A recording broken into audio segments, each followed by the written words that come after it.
right, so we're back talking about how did Europe control Latin America. This time, we are going to talk, last time we focused more on economic. Right now, we're going to focus more on political. How did the European powers actually politically control Latin America? Now, just as a little background, the way that the Spanish kind of got most of this land was something called the Treaty of Tordesillas, 1494. Now, in the Treaty of Tordesillas, we have that the Pope decided to draw a line down the center of the world, right here. All of this went to Spain, and all of this went to Portugal. Now, let's just talk a little bit about some of the ridiculousness of this. First off, people in the Americas don't even know who the heck the Pope is or why he exists, so who the heck is the Pope to say that now all this land goes to Spain?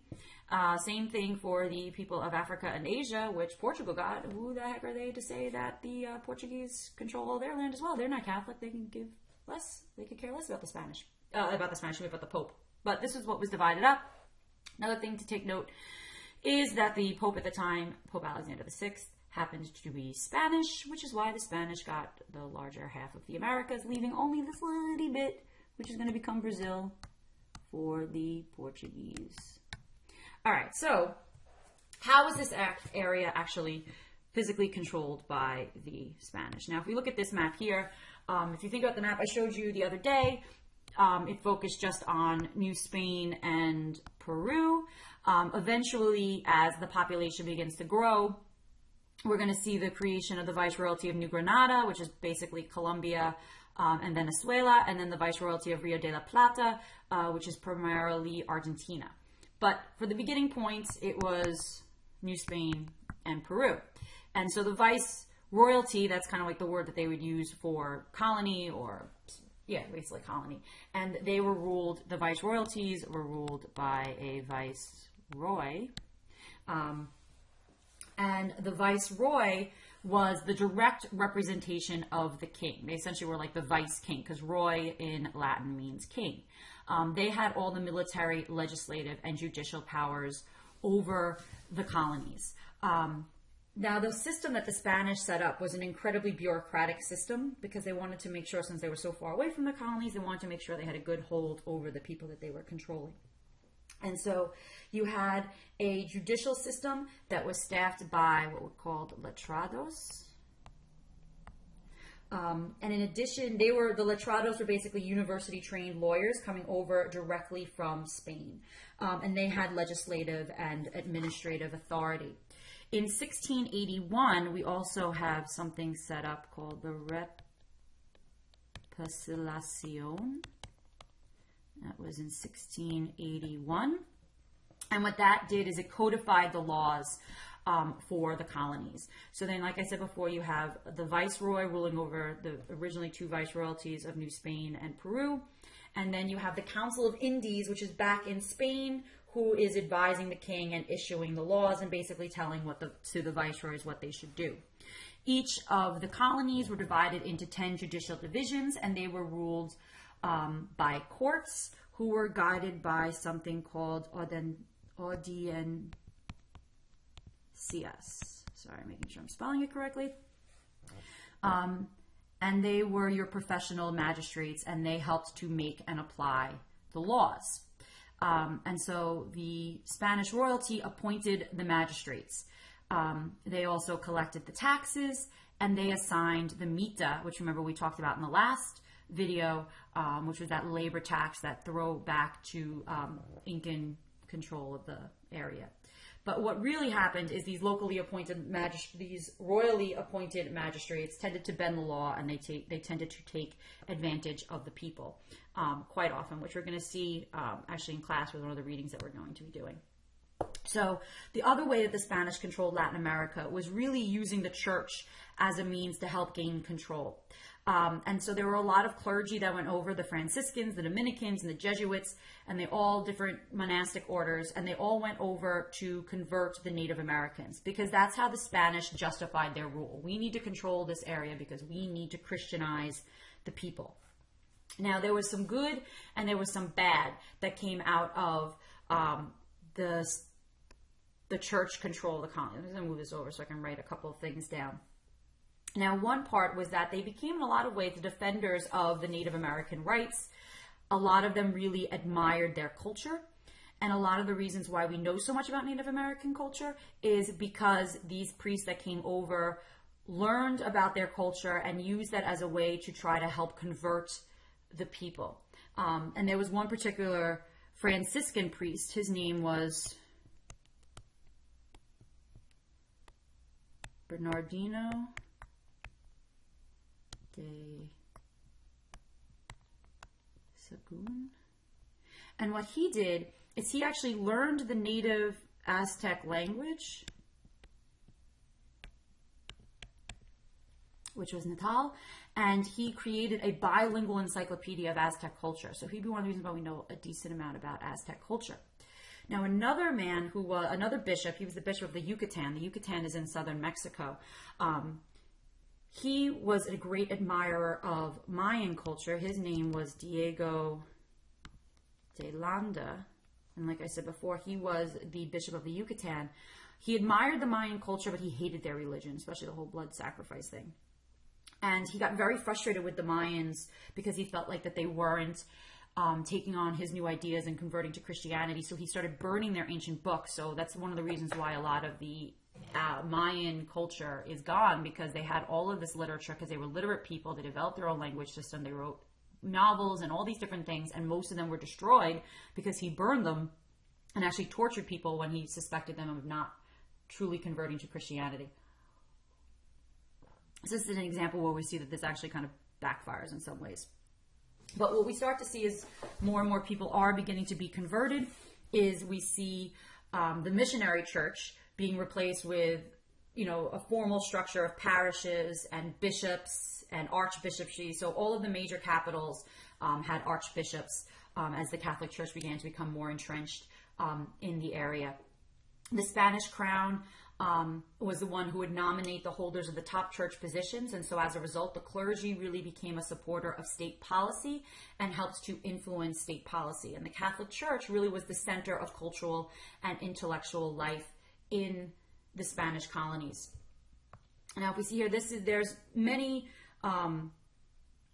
there was all of these Incan temples and palaces that were there, Incan and Aztec, that were there when the Spanish came and began to take over. This is an example of one of that. This, you can kind of see the star-shaped foundation here. This is the ruins of an Incan temple, outside of Peru, outside of Cusco. And this is in the center of Cusco. Cusco was the Incan capital. It's high up in the Andes Mountains in Peru. This is the Plaza de Armas. And the Plaza de Armas, and I'll show you an aerial shot of it. You could see it right here. This is the aerial shot of the plaza. This building right here is this church that I have right here. This was built by the Spanish, and then there's a smaller church here, and there's a smaller church there, and you walk in through one, you can connect into the other, and you can go out the third. This is built by the Spanish on the grounds of what was once an Incan temple. So if we go back here and we look at this aerial shot of the Plaza de las Armas, this whole area in the Incan times actually would have been 3 times the size. And it would have been ringed with temples and palaces. And what the Spanish did is they tore it down and they built their churches right on top, on the ruins of the Incan temples. And so here we can see, I don't know why all my pictures are shifting. This is a picture of me in front of the temple in Cusco that you'll see throughout the year. Whenever I take pictures, I tend to do that pose, and you could see the people looking at me like, what the heck is this crazy American doing? And then this is my friend Carla, also in front of that same building. And this is another one of the churches in the square. I believe this is either a convent or a monastery. And here you can see another view of the Plaza de las Armas, which is really quite beautiful. Now this here is another example of a Spanish monastery. Now this Spanish monastery was built right on top of the grounds of another major Incan temple complex. This is what it would have looked like at one point. All of these buildings would have been the temple to the god of the sun god, the temple to the moon god, the temple to the thunder god and the rain god, and all the various different gods. And so what the Spanish did is they came in and they tore it down and they built this, which is a monastery, right on top of the Incan foundation. So you can see here, there's me doing my silly pose again. This is all Incan, and then this is all Spanish. So the Spanish did that as on purpose to kind of create, like, we are the superior over the, you know, the old Incan beliefs. And so if we look at this picture here, you can see exactly, again, Incan, Spanish. What's also kind of ironic about this, though, is the Incans knew how to build architecture. If you remember from last year, they built stuff using no mortar joints or anything like that, and they were able to interlock the stones. And so by doing that, their stones were basically earthquake-proof.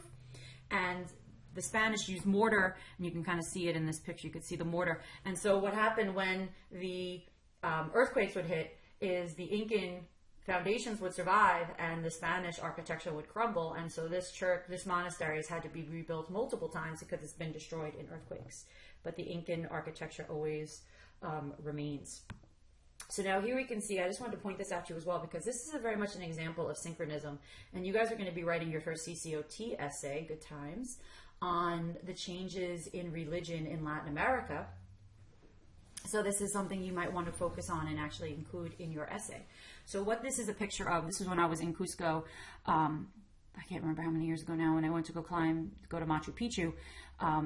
This is a parade that took place, because I was there over Easter, so I was there for Holy Week. This is a parade that took place on Good Friday, which commemorates the death of Christ.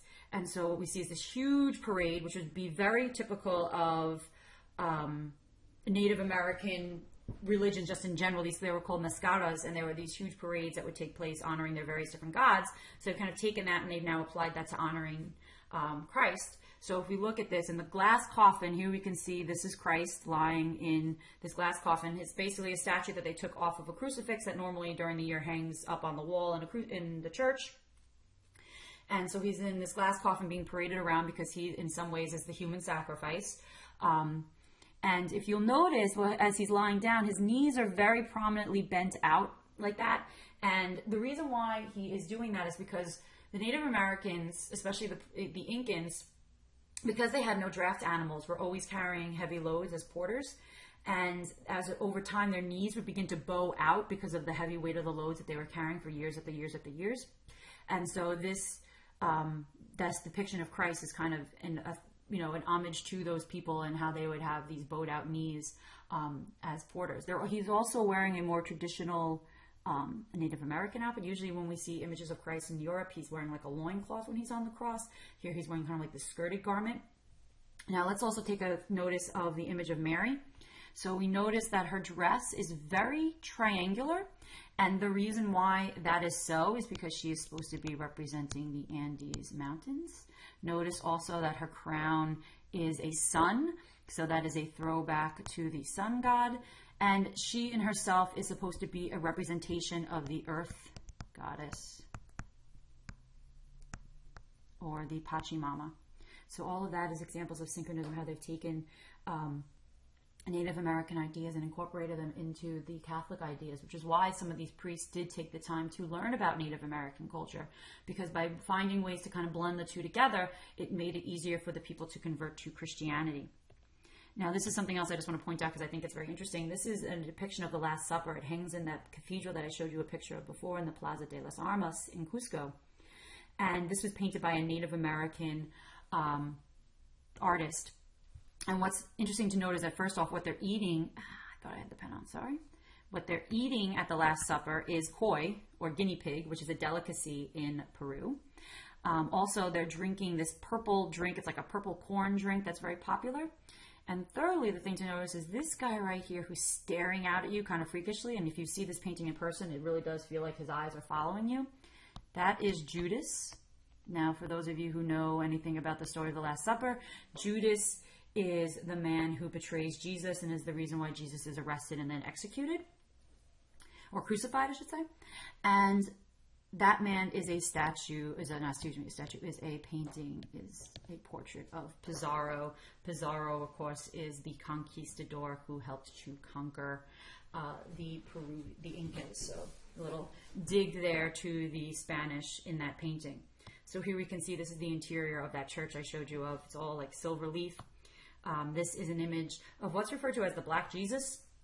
He's black because over time, the smoke of the candles turned the statue black. You can see again this more traditional dress that he's wearing that's indicative of the Native American styles. Also, his eyes are facing down. Sometimes when you see images of Christ, usually his eyes are facing up to heaven and up to God, but his eyes are facing down to the earth, and again, the Mother Earth Goddess, or the Pachamama. This statue was taken out on Palm Sunday, and there's a huge parade through the streets of Cusco to commemorate the miracle that this particular statue was believed to help stop an earthquake many years ago. I think I forget how many years ago. But if we see in this image, this again is just showing you the contrast of the Incan. Why are you moving? Sorry, the Incan building foundations versus the Spanish on top. This is, I believe, this is in Guayaquil, in Argentina, not Argentina, excuse me, Ecuador.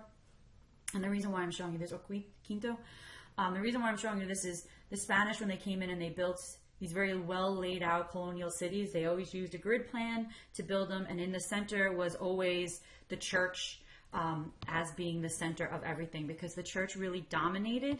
You can see this is in Colombia. The church really dominated the cultural and intellectual life of Latin America. All these churches that were built stimulated the work of artists and architects, reflecting European models, but like I just said, bringing in local themes and subjects. In the early 16th century, the printing press was brought to the Americas and religious books began to be published. So the whole intellectual life of the Spanish colonies revolved around religion. In the 1550s, the first schools by the Spanish were founded in Lima and in Mexico City, and they were run by the clergy. Universities were opened to provide training in law and in theology. There were 70 universities in Spanish America. And then there was also set up what's called the Tribunal of the Inquisition. The Spanish were very, very Catholic, and they did not allow any ideas to come in that were not completely Catholic. And so what the Tribunal of the Inquisition did was they controlled the morality and the orthodoxy of the population. So Jews and Protestants were persecuted, but also those who were still holding on to their Native American ideas were also persecuted. So I'm going to stop there. So hopefully a lot of this information you could use, like I said, to help you on your DBQ a little bit later. And I'm going to stop there, and we're going to focus next time on Spanish society.